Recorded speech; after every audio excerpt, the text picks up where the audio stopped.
In this video, I'll be building and battling some of the most expensive LEGO Ninjago minifigures of all time, ranging from minifigures from Season 1 all the way through to Dragons Rising, and at the end of the video, I'll be sending them all into a battle arena where only one will remain. So you need to smash the subscribe button and I need to build my first minifigure. This minifigure is from 13 years ago in 2012 and is NRG Jay. This is from when Jay reaches his true potential after giving Mia a smooch on the roller coaster. This figure only ever released in the spinner set and is currently worth over $150. But trust me, there are some minifigures later on in the video that are even more expensive. There's not much to do with this figure by himself, so let's move on to our next expensive minifigure, Possessed Lloyd. This amazing looking minifigure was released in 2 sets in 2015 and is from Ninjago Season 5 when Moro possessed Lloyd and the other ninja had to defeat him. The figure has an exclusive hood and armor piece, which makes this minifigure worth over $70 in 2025.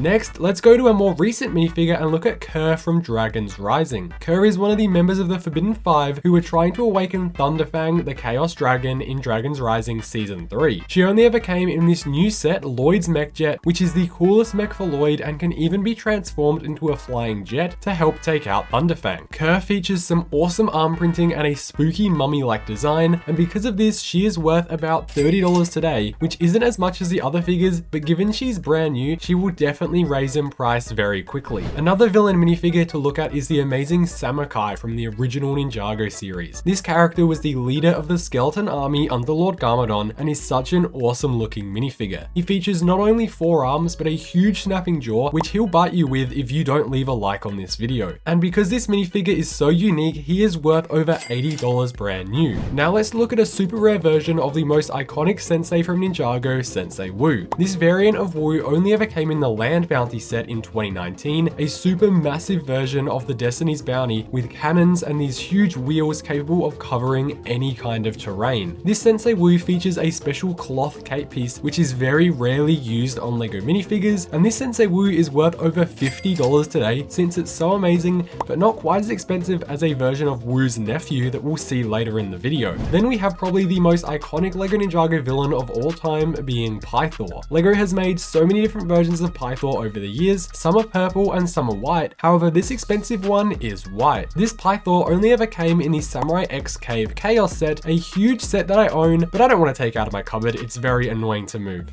Of all the Ninjago Snake minifigures, this is definitely my favorite and he's worth over $80 today. Now this is the biggest Ninjago minifigure in the video, in fact one that you might not even call a minifigure. This is Kilo from Ninjago Seasons 8, Sons of Garmadon. Kilo was part of the biker gang led by Harumi, Ultraviolet and Mr. E, and he only ever came in this one set, making him worth an insane $100. This guy is going to be fierce in the battle for sure. Now we have undoubtedly the baddest villain in all of Ninjago, the very embodiment of evil himself, the Overlord. The Overlord always finds a way to come back in Ninjago, being the Crystal King and coming back in Rebooted, where this Golden Master version of the Overlord is so expensive. He only came in the Temple of Fortitude set, and although he lost his fight to Zane, he is still looking at being around $80, being a super rare minifigure. Now the next character is probably the most powerful in the whole video, and this is the awesome Master of Brown himself, Dareth the Brown Ninja. All jokes aside, this Dareth minifigure looks so awesome with amazing printing on the body and legs, and even has the perfect hairpiece. This minifigure only ever came in a small polybag back in 2014, but is worth nearly $50 in 2025. Also, Dareth told me to tell you to subscribe. Hey, his words, not mine.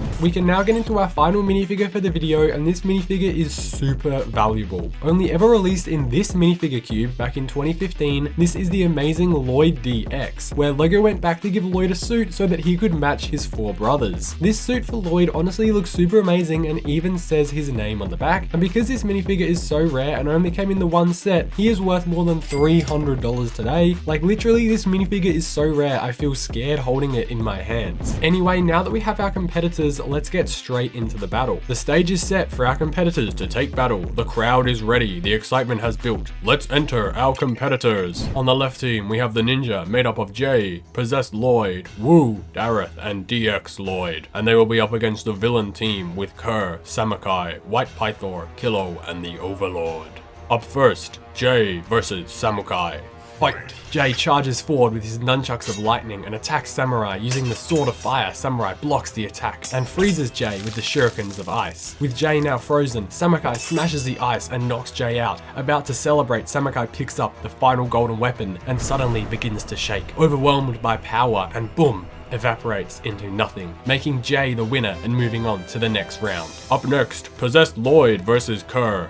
Fight! Possessed Lloyd disappears into a ghost form and attacks Kerr from behind. Kerr gets up and uses Shatter Spin to overwhelm Lloyd, smashing Lloyd and Morrow apart. With Lloyd knocked out, Morrow stands up and charges at Kerr, knocking them completely out and winning the fight, meaning that Morrow progresses on to the next round. Sensei Wu versus Pythor. Fight! Sensei Wu starts by using Spinjitzu to attack Pythor, but Pythor slithers away, using his tail to disarm Wu. Wu jumps back and flips over Pythor, however Pythor predicts this and bites Wu, making Pythor progress into the next round. Dareth versus Kilo. Fight! Dareth, scared by Kilo's size, attempts to run away but has nowhere to hide. Kilo walks over slowly to Dareth and swings his giant club, missing and accidentally hitting him back in his own face. Dareth begins to celebrate before seeing Kilo fall right on top of him, eliminating both competitors from the game. Lloyd DX versus the Overlord.